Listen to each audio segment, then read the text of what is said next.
ದೇವರ ನೆಮ್ಮದಿ ಕಳವಾರದಿಂದ ಇವರು ಪ್ರತಿನಿತ್ಯ ಪ್ರವಾಸಗಳು ದೇವರು ನಾವು ಹೋಗುವುದು ಬರೋದು ಪ್ರತಿಯೊಂದು ಕೆಲಸ ಕಾರ್ಯಗಳು ದೇವರು ಕಾಯ್ತಾವರ ದೇವರ ಅದೇ ರೀತಿ ನಾವು ಎಷ್ಟೋ ಅಂದಾಗ ಮಗನ ಕೂಡ 3 ವರ್ಷ ಕಟಿಕವಾಗಿ 3 ವರ್ಷ ಕೇಳಿದವ ಗಾಡಿ ಯಾರು ಬೇಕಂದ್ರೆ ಇದೇ ಅಶೋಕ್ ಲೈಲ್ಯಾಂಡ್ ತೆಗೆದು ಬೇಡ ಬೊಲೋರ ಬೇಕಂದ್ರೆ ನೀನು ಇದು ಆಗಲ್ಲಪ್ಪ ಬರ್ತಿ ಕಂದುಗಳೆಲ್ಲ ಮುಗಿದು ಎಲ್ಲ ಮಾಡ್ಕೊಂಡು ಮತ್ತೆ ನೋಡ್ತಾರಲ್ಲ ಅಂತ ಹೇಳೋದಕ್ಕೆ ಯಾವ ಒಂದು ಸಮಸ್ಯೆ ಬರ್ತಾ ಇದ್ರೆ ಕೂಡ ಹಾಗೆ ಆ ಕಂದುಗಳು ತೀರಿಸ್ಕೊಂಡ್ವಿ. ಮತ್ತೆ ಏನು ಮಾಡಿದ್ವಿ, ಒಂದು 6 ಲಕ್ಷ ರೂಪಾಯಿ ಮತ್ತೆ ರೀಫೈನಾನ್ಸ್ ಮಾಡಿಸಿ ಮತ್ತೆ ಅದ್ರ ಮೇಲೆ ಗಾಡಿ ಮೇಲೆ ಮತ್ತೆ ತಗೊಂಡ್ರೆ ಕೂಡ ನನಗೆ ಬೋಲರ್ ಬೇಕಂದ್ರೆ ಮತ್ತೆ ಇದಾಯ್ತಲ್ಲಪ್ಪ ಅಂತ ಹೇಳಿದ್ರೆ ಮತ್ತೆ ಯಾಕಂದ್ರೆ ಈ ಕಡೆ ಮನೆ ಹಿಡ್ಕೊಂತೀವಿ, ಮನೆಗೆ ಎಷ್ಟು ತಂದ್ರು ನಿಂದ್ರಬಾರ್ದು, ಮನೆಗೆ ಅಮೌಂಟ್ ಇದಕ್ಕೆ ಹಾಕೋಣ ಮತ್ತೆ ಗಾಡಿಗೆ ಹಾಕೋಣಪ್ಪ ಅಂತ ಇಲ್ಲಪ್ಪ ನನಗೆ ಬೇಕೇ ಬೇಕು. ಅದು ಒಂದು ಸಲ ಏನಾಯ್ತಂದ್ರೆ ಆ ಗಾಡಿ ಇವಾಗ ಕೊಟ್ಟಿರೋ ಗಾಡಿ ಒಂದು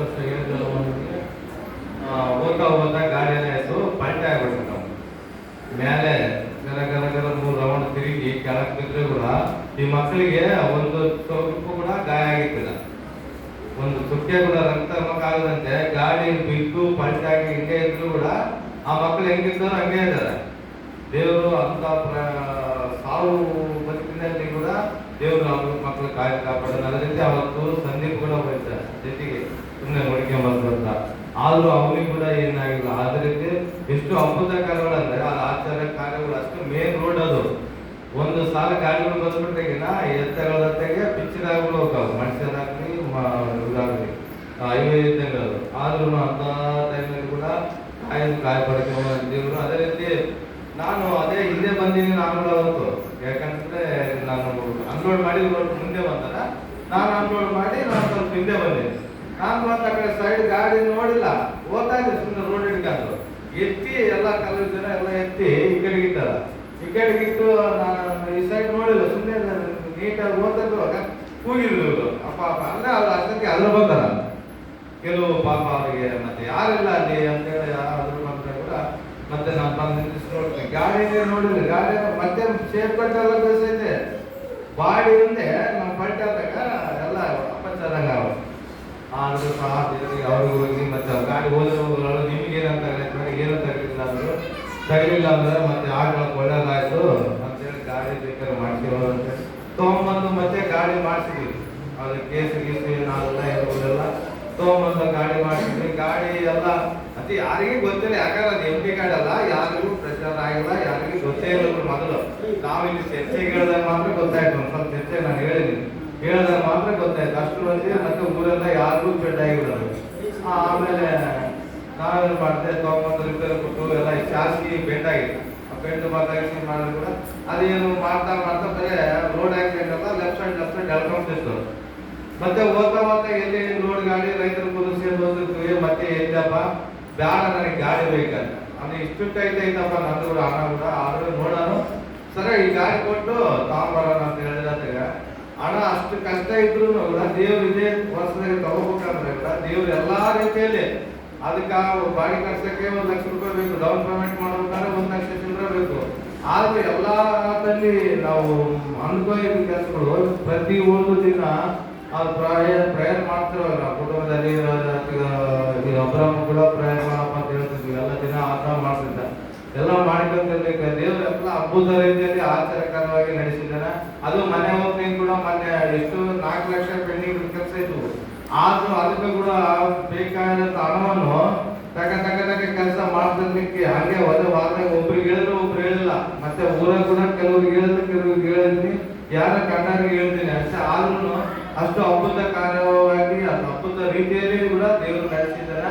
ದೇವರು ನಮಗೆ ಇದೆ ಅಂತ ಅಲ್ಲ, ಪ್ರತಿ ಒಂದು ಇದಕ್ಕೊಂದೇ ಅಲ್ಲ, ಎಷ್ಟೆಷ್ಟು ಕಷ್ಟಗಳದಿಂದ ದುಃಖದಿಂದ ಬಾಧದಿಂದ ನಾವು ಹೋಗ್ಬೇಕು ಬರುವಾಗಲೂ ಯಾವ ಟೈಮಲ್ಲಿ ಏನಾಗುತ್ತೋ ಗೊತ್ತಿಲ್ಲ ಪ್ರಯಾಣದಲ್ಲಿ ಹೋಗುವಾಗ. ಆದ್ರೂ ಅಷ್ಟು ಕ್ಷೇಮವಾಗಿ ಅಷ್ಟು ಸುರಕ್ಷಿತವಾಗಿ ದೇವರು ಕಾಪಾಡೋಣ. ಅಷ್ಟು ಇದಿದ್ರು ಮತ್ತೆ ಮನೆ ಓಪನಿಂಗ್ ಮಾಡಿ 4 ವಾರ ಆಗೈತೆ.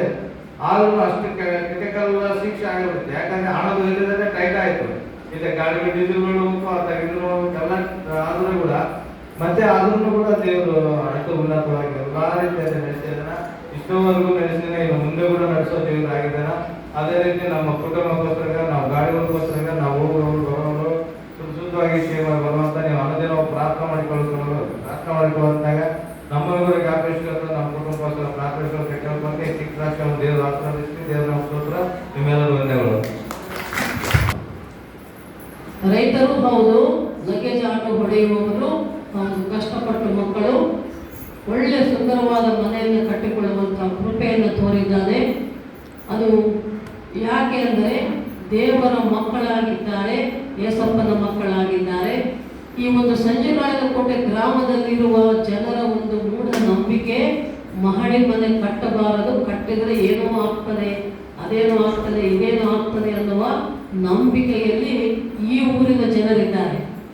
ಆದರೆ ಯೇಸು ಸ್ವಾಮಿಯನ್ನು ನಂಬಿದ ಮಕ್ಕಳು ನಮ್ಮ ಜೊತೆ, ನಮ್ಮ ಸಂಗಡ ನಮ್ಮ ಏಸಪ್ಪ ಇರ್ತಾರೆ, ನಮಗೇನು ಆಗೋದಿಲ್ಲ ಅಂದುಕೊಂಡು ಮಕ್ಕಳು ಮನಸ್ಸು ಮಾಡಿ ಮಹಡಿ ಮನೆಗಳನ್ನು ಕಟ್ಟಿಕೊಂಡಿದ್ದಾರೆ. ಸುಂದರವಾದ ಮನೆ ಇಲ್ಲಿ ಸಂಜೆಗಾಯನಕೋಟೆ ಗ್ರಾಮದಲ್ಲಿಯೇ ಅಂಥ ಮನೆ ಇಲ್ಲ ಅಂತ ಹೇಳಬಹುದು ಅಲ್ವಾ? ಹೌದಲ್ಲಪ್ಪ, ಹೌದಲ್ಲಮ್ಮ? ಅಷ್ಟೊಂದು ಸುಂದರವಾದ ಮನೆಯನ್ನು ದೇವರವರಿಗೆ ಕೊಟ್ಟಿದ್ದಾನೆ. ಇದು ದೇವರ ಕೃಪೆ, ಏಸಪ್ಪನ ಕೃಪೆ. ಅವ್ರ ಮನೆಗೆ ಹೆಸರು ಕೂಡ ಅದೇ ಕೊಟ್ಟಿದ್ದಾರೆ. ಇದು ದೇವರ ಆಶೀರ್ವಾದ, ಏಸಪ್ಪನ ಆಶೀರ್ವಾದ, ಏಸಪ್ಪನ ಕೃಪೆ. ಹಾಗಾಗಿ ಆ ಒಂದು ಕುಟುಂಬಕ್ಕಾಗಿ ನಾವೆಲ್ಲರೂ ಕೂಡ ಇನ್ನು ಪ್ರಾರ್ಥಿಸೋಣ. ಇನ್ನೂ ಅನೇಕ ಅದ್ಭುತ ಕಾರ್ಯಗಳು, ಶುಭ ಕಾರ್ಯಗಳು ಆ ಕುಟುಂಬದಲ್ಲಿ ನಡೆಯುವಂತಾಗಲಿ. ದೇವರಿಗೆ ಸ್ತೋತ್ರ. ಮತ್ತೆ ಇನ್ನು ಯಾರಾದ್ರೂ ಇದ್ದೀರಾ? ಮತ್ತೆ ಕಳೆದ ವರ್ಷಗಳಲ್ಲಿ, ಕಳೆದ ತಿಂಗಳಲ್ಲಿ ಮತ್ತು ನಮ್ಮನ್ನು ನಮ್ಮ ಕುಟುಂಬ ಹೆಸರನ್ನು ಕಾಪಾಡಿದ್ರು. ಅಷ್ಟೇ ಮತ್ತು ನಾವು ಪ್ರಯಾಣದಲ್ಲಿ ಹೋಗೋರು, ಬರೋರು, ಕೆಲಸ ಮಾಡೋರು, ಎಲ್ಲ ವೇಳೆಗೆ ಎಲ್ಲ ಸಂಘಟನೆ ನಮಗೆ ಕಾಪಾಡಿದ್ದೇವೆ.